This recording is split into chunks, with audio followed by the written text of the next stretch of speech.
네, 오늘 코로나19 신규 확진자는 641명으로 이틀 연속 600명대를 기록했습니다. 확진자가 닷새 연속 1000명 아래로 떨어지면서 3차 유행의 정점을 지났다는 분석이 나오고 있는데요. 재난방송센터 연결해서 자세한 상황 들어보겠습니다. 김민정 기자, 주 초반에 비하면 확진자 규모가 확연히 줄고 있네요. 네, 오늘 0시 기준 코로나19 신규 확진자는 모두 641명입니다. 674명의 확진자가 나왔던 어제 0시에 이어서 이틀 연속 600명대 확진자가 나왔는데요. 3차 유행이 다소 주춤해지는 모양새입니다. 국내 지역 발생만 보면 서울에서 180명, 경기도에서 195명의 확진자가 나왔습니다. 서울의 경우 올해 들어서 한때 300명이 넘는 확진자가 나오기도 했는데 그때와 비교하면 규모가 상당히 줄어든 셈입니다.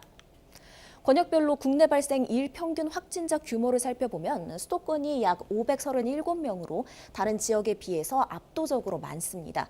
비율로 보면 전체 확진자의 70%를 수도권이 차지하고 있는 만큼 이 수도권의 확산세를 빨리 누그러뜨려야 할 필요성이 있는데요. 확진자 규모가 줄고 있다고는 해도 아직 위험 요인이 적지 않습니다. 보시다시피 고령층이 많은 요양병원을 포함해서 육류 가공업체 그리고 쇼핑센터 등 전국 각지의 다양한 장소에서 집단 감염이 이어지고 있습니다.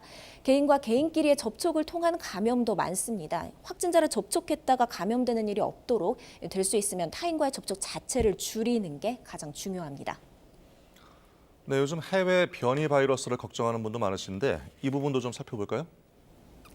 네, 지난달 19일 영국에서 입국했다가 확진된 사람의 가족이 추가로 영국 변이 바이러스에 감염된 사실이 확인됐습니다.